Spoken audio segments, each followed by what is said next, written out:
Welcome, foolish mortals, to Halloween Treats, presented by the Look Back Machine. For the entire month of October, we bring you 31 episodes on 31 flicks. So sit back and relax on your broomstick. We have blood-curdling boogeyman and sadistic serial killers. From castles to were-rabbits to spine-chilling spine-tinglers. Oh, but that's not all. It's only a bit. There's also Dahmer, Dracula, and Wallace and Gromit. So turn down the lights and turn up the sound. And ready your heart, for it's about to pound. Because there's Halloween film history abound. Happy Halloween from the Look Back Machine.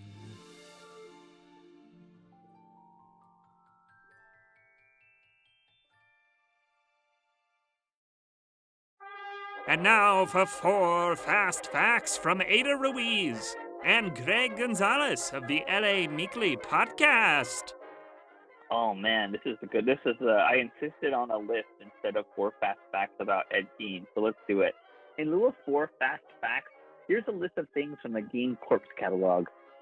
Whole human bones and fragments. Human skin covering several chair seats. A wastebasket made of human skin. Female skulls, some with the tops on off. Bowls made from human skulls. A corset made from a female torso, skin from shoulder to waist. Leggings made from human leg skin. Masks made from the skin from female head. Mary Hogan's face mask in a paper bag. Mary Hogan's skull in a box. Bernice Warden's entire head in a burlap sack. Bernice Warden's heart in a plastic bag in front of Gene's pot-bellied stove. 9 vulva in a shoe box. A young girl's dress and the vulvas of 2 females judged to have been about 15 years old. A belt made from female human nipples. 4 noses. A pair of lips on a window shade drawstring. A lampshade made from the skin of a human face. Fingernails from female fingers. And just in case you're wondering, this is not an episode of Hoarders. And that's been the worst scavenger hunt I've ever heard of.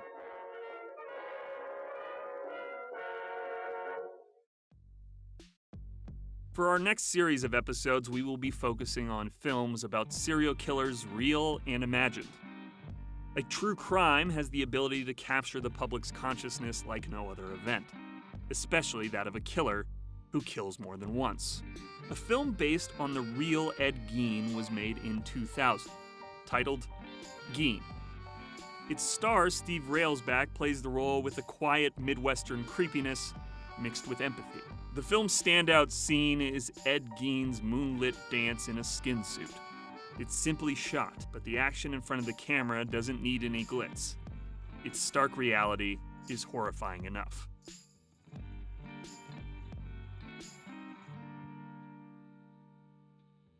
Director Chuck Perrello. I had done I'd worked with John McNaughton, the director of Henry, Portrait of a Serial Killer. I actually made Henry famous by, I was working as a publicist at the company that owned it, and it was sitting on a shelf. It was saddled with an X rating from the Motion Picture Association of America. And the producers of Henry didn't really know what to do with it. And it had been dropped by a distributor, an East Coast distributor, once it got the troublesome X rating. So I started to talk to the people that owned the company and said, why don't we do something with Henry? Why don't we try to get it into midnight movies? And just because you don't have an R rating doesn't mean it's the end of its financial, what it could do financially. So long story short, we finally got the film released, and it was a success. And John McNaughton was hired by Scorsese, based on the strength of Henry, to do the film Mad Dog and Glory. And so then I went and worked with McNaughton for a few years, and eventually went back to the producers of Henry and said, how about a sequel to Henry? And I had done such a good job promoting the first one. I said, okay. And they let me write and direct the second one. And that was being promoted at the Cannes Film Festival, Henry II. John McNaughton was there while the promotions were going on, and this producer said to him, "Oh, look, they're ripping off your idea, your Henry idea." And he said, "No, that's Chuck's movie, who used to work with us, and he did a great job with it." And that producer eventually decided that he wanted to make this Ed Gein movie, and he came to me because he was so impressed by Henry Portrait of a Serial Killer too. Actor Steve Railsback. I didn't audition. No, I was getting offers back then, but they brought it to me. They offered it to me. It was a slasher film, and I said no. I said, but if you want to do a character piece, we can talk. And so they threw out their script, and we shot the ninth draft. But it gave me a lot of time to do, prepare and do research, which was good. There were so many great elements from the true story that were just kind of lacking.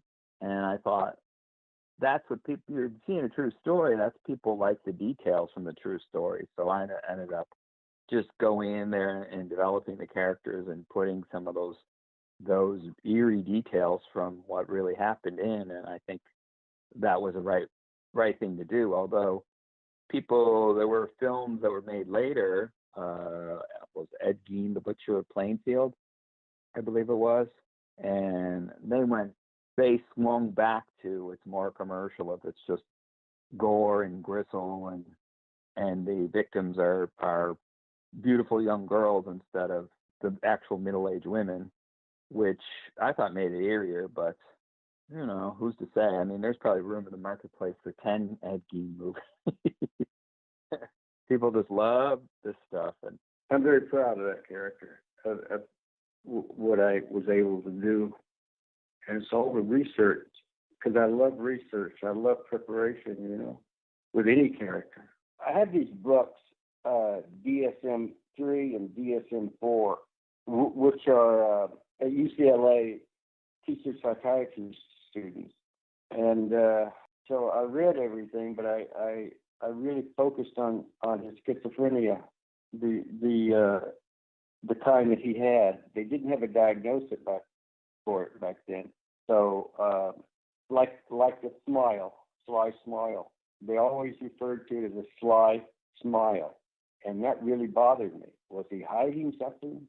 So I found the schizophrenia, and it gives you, everything about that schizophrenia, and then it gives you characteristics. And I remember it's like hitting gold. I woke everybody up in the house. I was looking at the characteristics, and it was number 3, and it said a sly smile.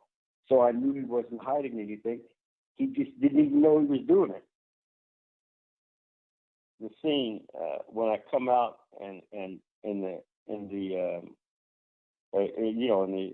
skin, and I come out and dance on the porch. There was a lot of pressure in that they had the special effects people had worked forever on the suit, and it was a little overblown, and I was trying to stress that leave things to the imagination and they become more horrific. Yeah, first time I saw it was, looks good, and I couldn't believe how detailed it was, So the producers were like wanting to show close-ups of the skin suit and brightly light it, and to me, you're gonna to light it really, really brightly was to expose the fakery of the whole thing. So to leave it in shadow and darkness was definitely the right call. I mean, I remember when the producers saw the footage of the skin suit dance, they were of the mindset that it needed to be reshot because it was too dark. And it's like, no, that's the way I wanted it. And we had a terrific cinematographer who ended up going on to a huge career, Vanya Cernjel. we were lucky to get him. I mean, he's done so many movies and TV shows, and but that was actually a day for night scene, the skin suit, which I kind of needed to be talked into. But when you see a lot of films, they use that a lot, where it's like, if there were true nighttime, you wouldn't see all that detail that you're saying. So, but most people, when you tell them that the skin suit dance scene was a day for night thing, they're like, what? It's hard to, just because it's so kind of shocking and horrific, and there were definitely audiences that got up and cheered after that. Don't blame them for. I would have gotten excited myself. And I told everybody, I made this very clear. I'm only doing this one time, so don't tell me about the camera freezing. Don't. When I'm doing another take, I'm doing it one time. It was uncomfortable for me, but I had to hide that, and we did. We did it in one take. That's all I wanted to do. That was the most difficult thing for me to do, dancing in the light of the moon, that on the porch. But we did it. We did it in one take, which I really wasn't going to do another one.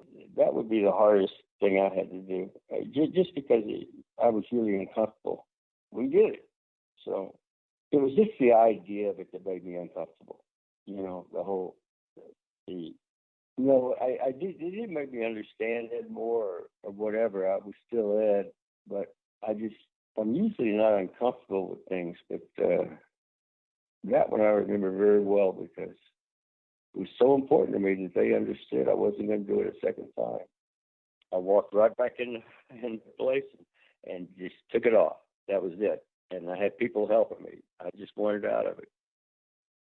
I did it. I did it full tilt, but I wanted out of it. Yeah, when the day was over, I came home to my kids, and I was fine. And then when I got on the set, a friend of mine said it. He said, Bill Cross, who played my father, he's just incredible. He's a wonderful man. He's a wonderful actor. He said, walk out of my trailer, and as I was walking towards the set, he said I would slowly become Ed, which was a compliment to me. Yeah, he's pretty amazing. I knew his work, only slightly, when somebody else brought him up as a possible Ed Gein, and you met him and was like, oh my God, he even looks like the guy. So yeah, it worked out well. I would say that the sympathetic angle that you bring up, a lot of that came from Steve. Steve was more determined to make this guy somebody you empathize with. I mean, I didn't even think he meant to empathize with him, but Steve's just such a great actor. You just feel compelled whenever he's on screen to watch what he's doing. So I think, Gein was a little mama's boy, and who doesn't identify with someone who misses their mama? When you're enmeshed in just every detail of it, and the whole sadness of what actually happened, it definitely weighed on me. And my wife read it and woke up screaming that night. She had a horrifying nightmare. It's so weird when it's just, that's your work and that's something that you're used to, and then you're sitting in an audience and people are shocked beyond belief, and telling me later that they spent months on the psychiatrist's couch talking about how shooken up they were by the film. So it's like, wow, to me that was just in a day's work. But it's interesting that I make films like this, but I kind of shy away from watching violence myself sometimes. People just assume that I love watching horrific murders. I don't. When I'm streaming something and I know where something's going, I'll kind of skim over it just because I don't need that in my headspace, which surprises people. They just figure I just have no bottom and love every single element of people getting gutted and murdered, which I don't. But that's, I mean, it's more the motivations and than it is the gore. More the psychological behavior that I'm interested in. So, Ed Gein is just it's so interesting that he's still such an enigma to people, in that his body count was actually pretty low.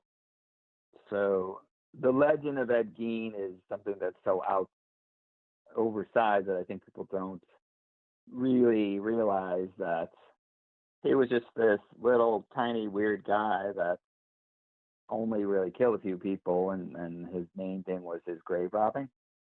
It's interesting his staying power when there's been so many other psychos who have killed when their body count has been huger and more gruesome. But there was just something about Gein and the time period and really literally captured the public's horror and imagination. The idea of this guy living alone in his house with body parts, a woman hanging in his cellar and that kind of stuff. Just really, I mean, it's still shocking to this day, but not when you read about all these other crazies who've killed 20, 30 people.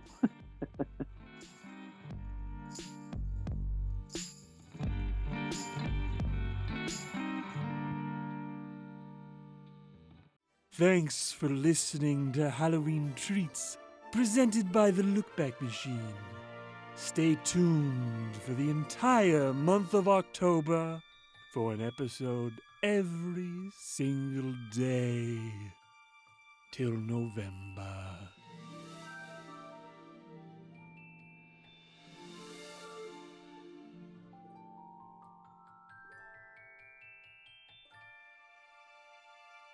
This is Greg Gonzalez. Hello. Hi. Let's see. If you like the sound of my voice, you can listen to me on my own podcast, LA Meekly, Meekly. We cover LA history, subject by subject. We've covered John Unterberger and Richard Ramirez in our Cecil Hotel episode, which is one of our Creepy Christmas Haunted Hanukkah episodes. Check us out on iTunes Podcast, on Spotify. You can check us out on our YouTube channel. We are on Instagram at LA_Meekly and on Twitter at LA Meekly. Yay! I'm so business.